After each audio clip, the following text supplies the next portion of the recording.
I never thought I would end up as a single parent and homeless. I never thought I would be so heavy the scale couldn't read my weight. I never thought I would be a pothead and a dropout. I never thought I'd be obsessed with killing myself. I never thought I would be responsible for 3 children and have no place to live. I never thought I would be considering a gastric bypass. I never thought that I would get arrested. I never thought I'd be paralyzed by depression.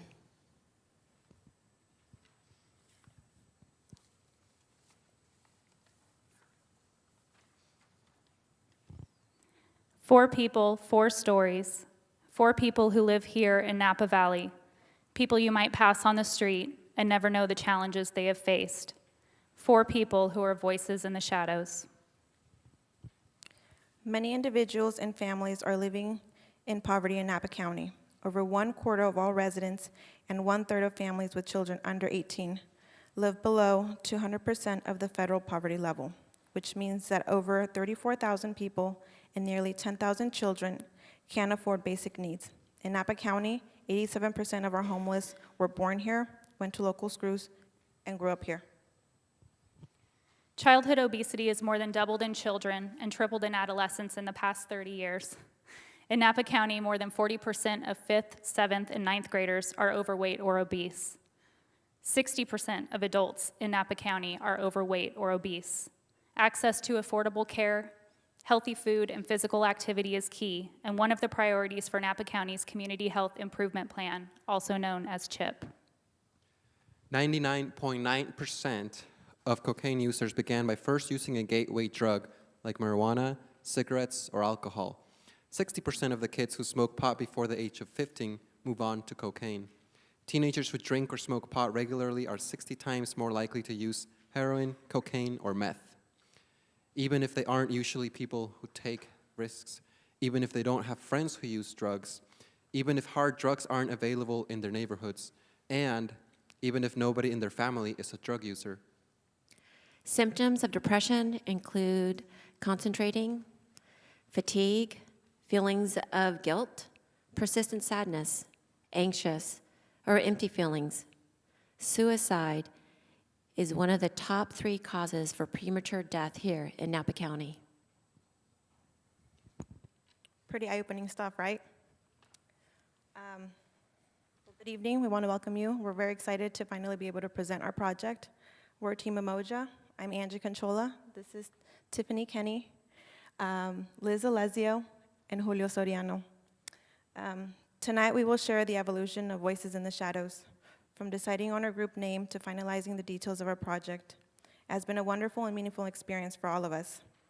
It all began on our first team meeting. We wanted to do something different. We decided to take a hike to Skyline Park, minus Julio, because he got lost. The goal of the hike was to get to know each other on a deeper level.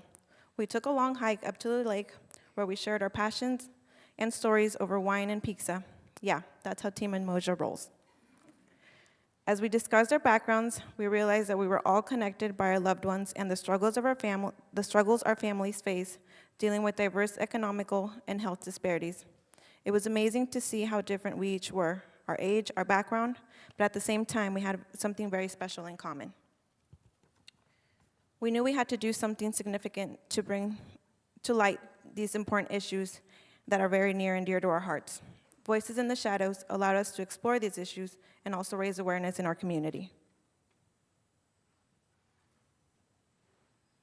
So how many of you can pronounce what's up there? So it's not Umoja, and it's not Umoja. Close.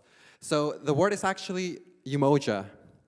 The reason why it's because it's created in English, so by during the civil rights movement, the 60s, the Black Power movement. It was really a global movement where people who were in the shadows were fighting to be heard. And one of those outcomes was the creation of Kwanzaa in the African American community to create something they could culturally celebrate and tie to their roots.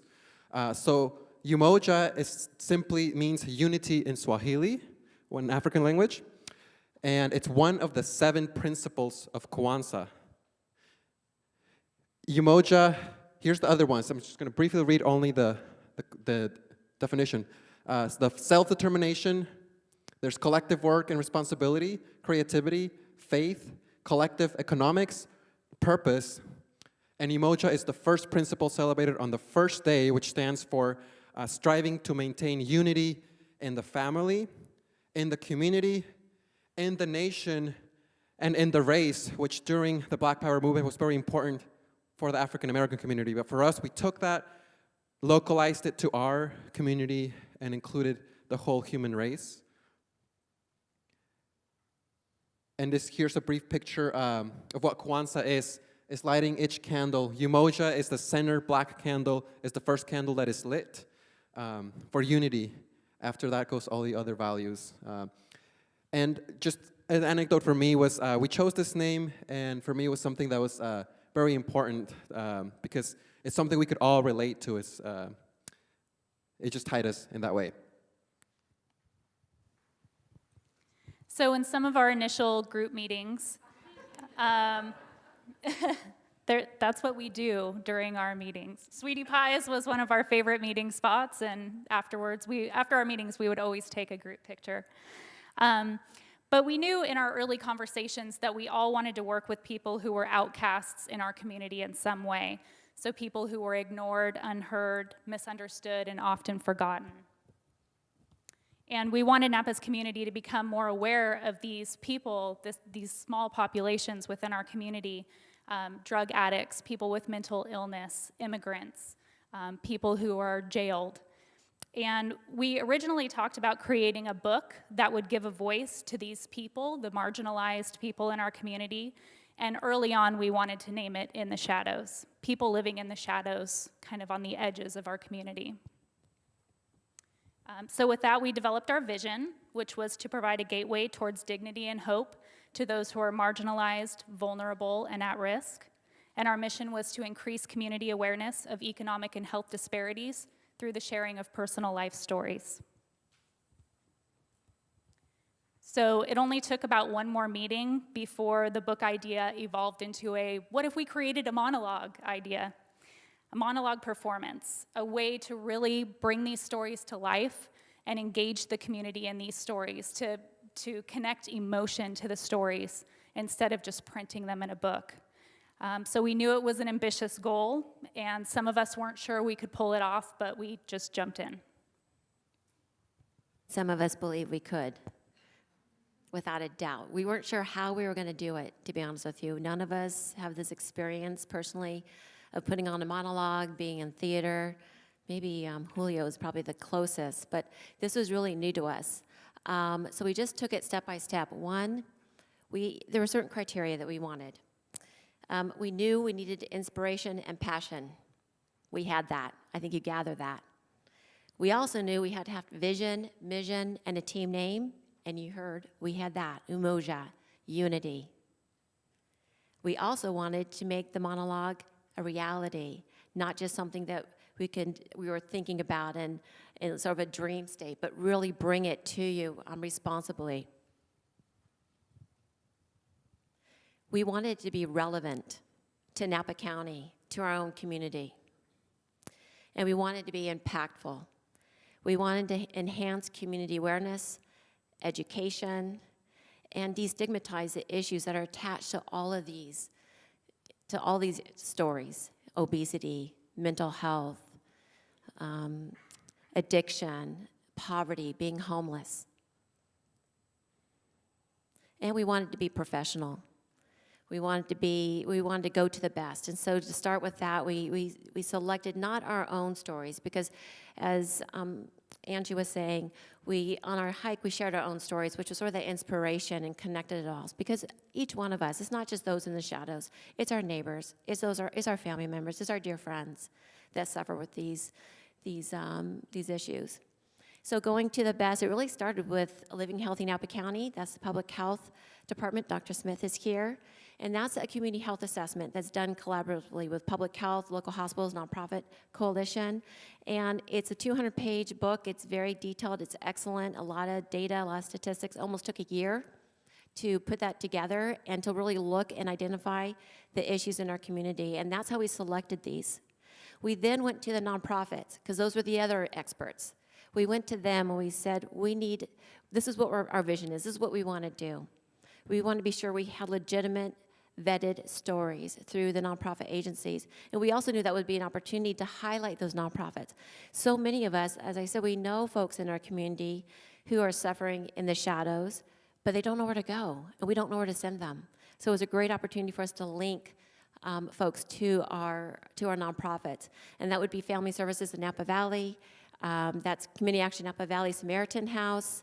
We also had the Wolf Center and Care Network, Queen of the Valley Care Network. After that, we needed professional theater people. We need somebody to write the script and help us put this together in a professional manner. And you just saw a picture a couple minutes ago of Barry Martin and Taylor Bartolucci.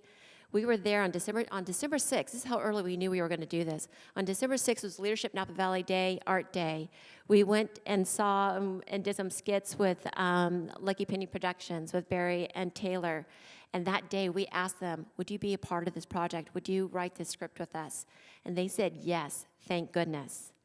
It was actually their idea to limit it to 4 stories, to weave them together, and to have a universal, unified theme.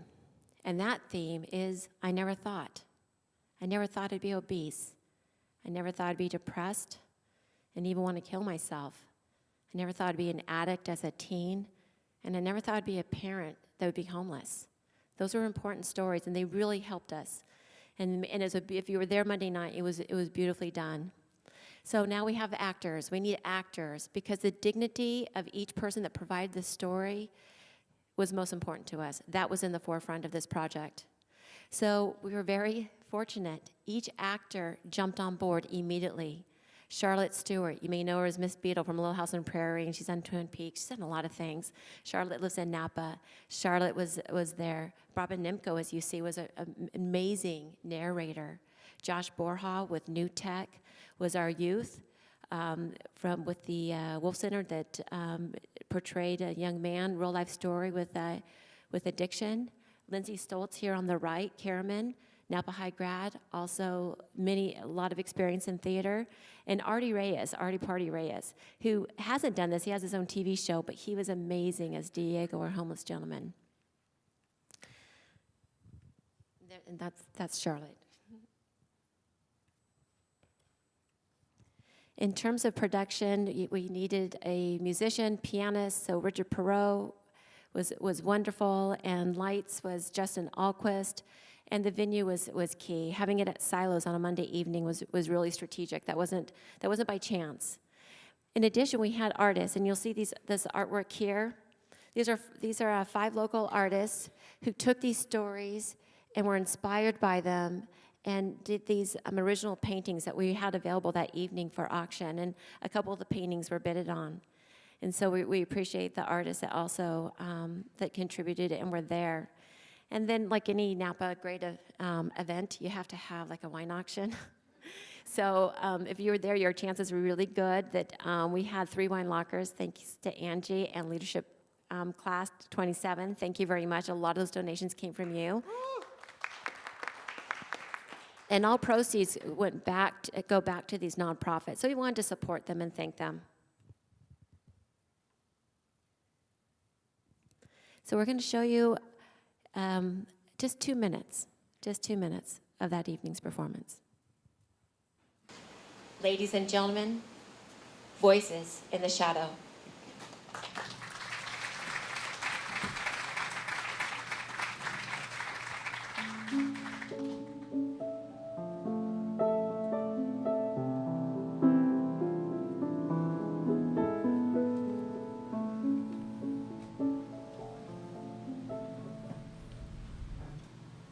I never thought I would end up as a single parent and homeless. I never thought I would be so heavy the scale couldn't read my weight. I never thought that I would be a pothead and a dropout. I never thought I would be obsessed with killing myself. I never thought I would be responsible for 3 kids and no place to live. I never thought I would be considering gastric bypass. I never thought that I would get arrested. I never thought I would be paralyzed by depression.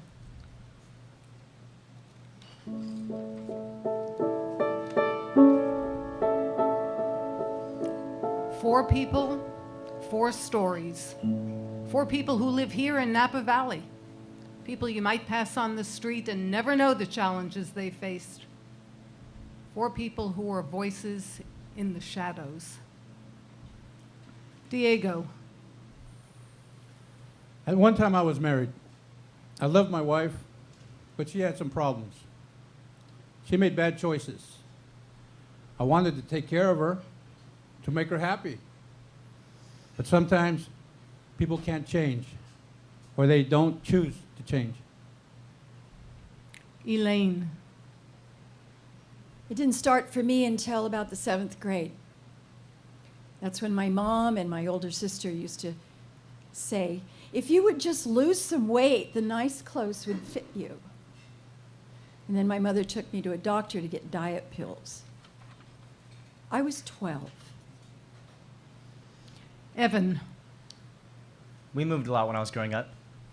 I had transferred to 2 different schools by the time I was in 5th grade. Yeah, 5th grade.